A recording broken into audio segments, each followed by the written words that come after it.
all, welcome back to our YouTube channel. Today we are going to discuss about the topic agriculture reforms. 1947 से पहले हमने पढ़ा था कि what was the condition of our agriculture sector during the British period. तो उस समय हमारे देश में agriculture sector the main occupations था and 72.7% population were depends on agriculture sector. अब हम पढ़ेंगे कि 1950 से लेकर 8% तक हमारे देश में जो एग्रीकल्चर सेक्टर्स है उसकी कंडीशंस क्या है. हालांकि धीरे धीरे काफी अधिक इंप्रूवमेंट हुई. आप ये देखें कि एग्रीकल्चर जो सेक्टर्स है तो ये post independence the situation of या conditions of the agriculture sector. तो इसमें यानी आप देखो कि 1947 तक जो जीडीपी में एग्रीकल्चर सेक्टर का कंट्रीब्यूशन था वो लगभग आप ये कह सकते हैं अबव 50%, राइट. क्योंकि वहां पर as a primary sector main occupations था, सेकेंडरी और टर्सरी सेक्टर का डेवलपमेंट ना के बराबर हुआ था. इसके बाद 8% हमारे देश में ये जो सिचुएशन है वो 60% जीडीपी में इसका कंट्रीब्यूशन है, यानी ये काफी अधिक डिक्रीज हो चुका है. इसका मतलब ये नहीं है कि एग्रीकल्चर सेक्टर में प्रोडक्शन डिक्रीज हुआ है, बट इसके बेस पर हम ये कह सकते हैं कि सेकेंडरी यानी इंडस्ट्रियल और सर्विस सेक्टर ज्यादा डेवलप्ड हुए हैं in comparison of the agriculture sector. लेकिन अब भी एग्रीकल्चर सेक्टर हमारे देश में मेन ऑक्यूपेशंस माना जाता है. लगभग हाफ जो पॉपुलेशन है अब भी एग्रीकल्चर सेक्टर पर डिपेंड है. इसके साथ साथ एग्रीकल्चर सेक्टर इंडस्ट्रियल डेवलपमेंट के लिए भी जरूरी है, क्योंकि उसके लिए अनेक प्रकार के जो रॉ मटेरियल्स है वो इंडस्ट्रियल सेक्टर के लिए प्रोवाइड करता है. इंटरनेशनल और डोमेस्टिक मार्केट में भी इसका कंट्रीब्यूशन बहुत ज्यादा है. अब हम पढ़ेंगे कि जो एग्रीकल्चर सेक्टर हमारे देश में जो डेवलप्ड हुआ है उसके लिए हमारे देश में किस प्रकार के जो रिफॉर्म्स है वो अप्लाई किए गए थे. तो हमारे देश में दो प्रकार के रिफॉर्म्स अप्लाई किए गए थे, land reforms as well as technical reforms, agriculture sector को इंप्रूव करने के लिए. देन फर्स्ट है land reforms. These are also called the institutional reforms. इसको हम इंस्टीट्यूशनल रिफॉर्म्स भी कहते हैं. इंस्टीट्यूशनल रिफॉर्म्स या एज ए लैंड रिफॉर्म्स. तो इसमें सबसे पहला जो मेजरमेंट अप्लाई किया गया वो था एबोलिशंस ऑफ द इंटरमीडियरीज. एंड वो आर द एबोलिशंस यानी इंटरमीडियरीज कौन थे उस समय? जमींदार. यानी उस समय हमारे देश में जमींदारी सिस्टम पाया जाता था. So zamindari system were abolished by our government. और यानी इट मींस उनके पास जो लैंड था केवल actual land these were provided to the zamindar and the surplus land provided to the landless laborers as well as the laborers which have the actual owners of the land. यानी हम कह सकते हैं कि जो एक्चुअल उसकी जो जमीन थी केवल उसी को प्रोवाइड की गई और बाकी जो जमीन बच जाती है वो लैंडलेस लेबर्स या किसको प्रोवाइड की गई? जो एक्चुअल में उसके ओनर्स थे उन्हीं को प्रोवाइड की गई. तो सबसे पहला स्टेप ये उठाया गया कि एबोलिशंस ऑफ द इंटरमीडियरीज, यानी जो इंटरमीडियरीज थे वो कौन थे? जमींदार थे. उनको खत्म कर दिया गया, जमींदारी सिस्टम को खत्म कर दिया गया और जो एक्चुअल ओनर्स थे उन्हीं को उनकी जमीन प्रोवाइड की गई थी. सेकेंड रिफॉर्म्स जो अप्लाई किए गए थे वो था ceiling on land holding. Ceiling on land holding क्या होता है? यानी it refers the maximum size of cultivable land that family या individual could own. It means ये एक maximum limit were also decided by the government of the land. जैसे मान लो एक इंडिविजुअल या एक फैमिली के पास मैक्सिमम जमीन कितनी होनी चाहिए ये गवर्नमेंट के द्वारा डिसाइड कर दिया गया.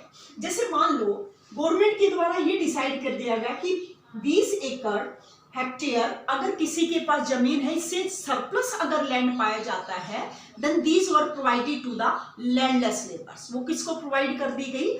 जो लैंडलेस लेबर्स थे, जिनके पास कोई भी जमीन नहीं थी, जिनके पास एम्प्लॉयमेंट का कोई भी सोर्सेज नहीं था, जो दूसरों के लिए काम करते थे, उनको प्रोवाइड कर दी गई ताकि वो उस जमीन पर खेती करके अपने परिवार का पालन पोषण कर सके. तो maximum size of the cultivable land, ये भी गवर्नमेंट के द्वारा डिसाइड की गई ताकि जो सरप्लस लैंड है वो लैंडलेस लेबर्स को प्रोवाइड की जा सके। Then third is consolidation of land holding. Consolidation होती है चकबंदी। इट मीन्स आप ये देखो, at the time of independence the land was scattered as well as small and scattered holding land थी। It means it is piece of land which are here and there, यानी उनके जो खेत थे वो इधर उधर बिखरे हुए थे।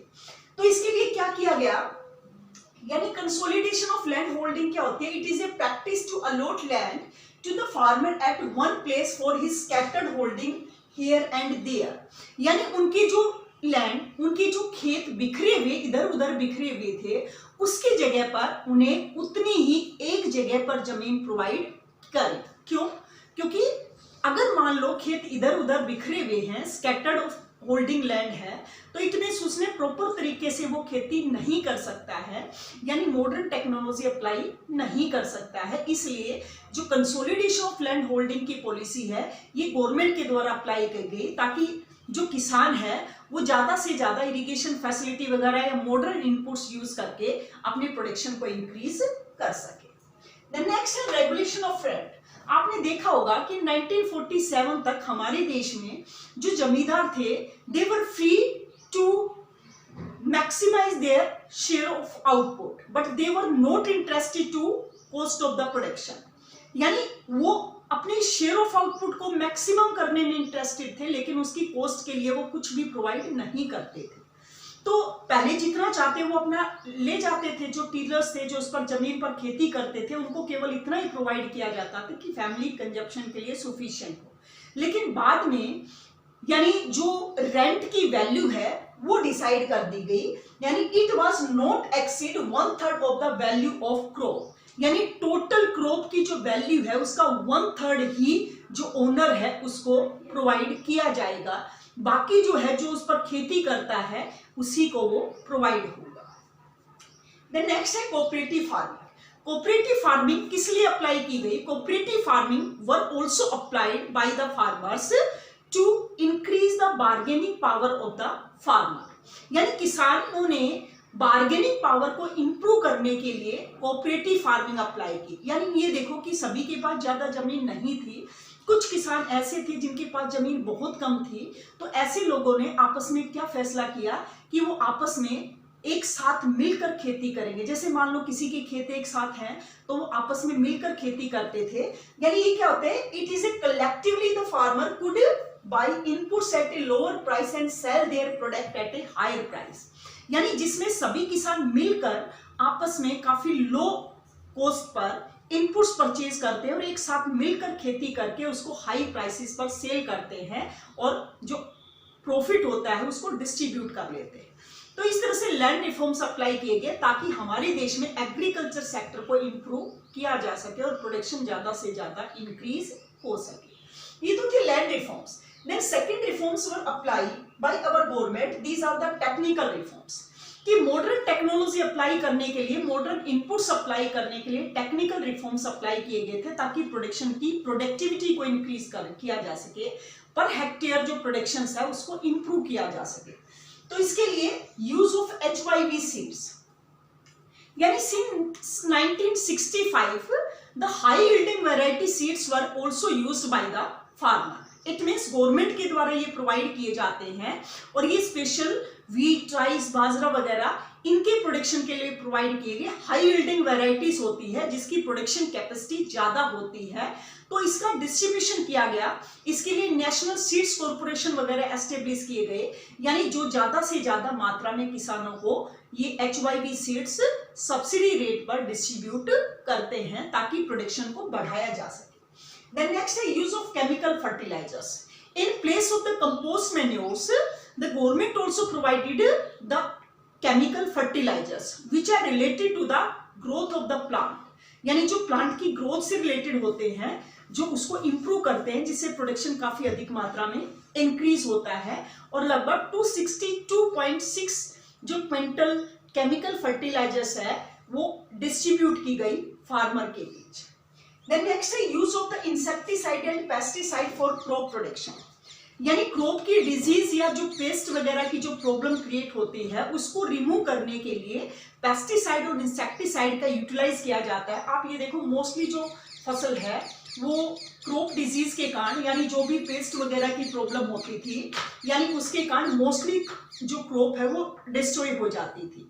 तो उससे बचने के लिए हमारे देश में इंसेक्टिसाइड, पेस्टिसाइड जो यानी क्रॉप डिजीज को रोकने के लिए जो अप्लाई की गई, तो उससे क्रॉप प्रोडक्शन भी काफी अधिक इंप्रूव हुआ। इसके बाद expansion of the irrigation facility. आप ये देखो, सबसे पहले 1947 तक हमारे देश में केवल 17% लैंड पर इरिगेशन फैसिलिटी प्रोवाइड होती थी and mostly farmers were depends on the rainfall for their crop. यानी अपने प्रोडक्शन के लिए रेनफॉल पर डिपेंड होते थे। Good rainfall means good harvest and bad rainfall means bad harvest. But after independence the government also provided many irrigation facility to the farmer. इसका काफी अधिक एक्सपेंशन हुआ। अब हम कह सकते हैं कि लगभग 45% लैंड पर हमारे देश में इरिगेशन फैसिलिटी प्रोवाइड की गई है, जो हमारे एग्रीकल्चर सेक्टर के प्रोडक्शन को इंप्रूव करने में काफी हेल्पफुल है। तो ये सारे जो लैंड रिफॉर्म्स और टेक्निकल रिफॉर्म्स अप्लाई किए गए, इसी का रिजल्ट था कि हमारे देश में ग्रीन रिवॉल्यूशन अराइज हुई थी, जो हम नेक्स्ट वीडियो में डिस्कस करेंगे। So that's all for today. For the further classes please connect our YouTube channel. Thanks and have a nice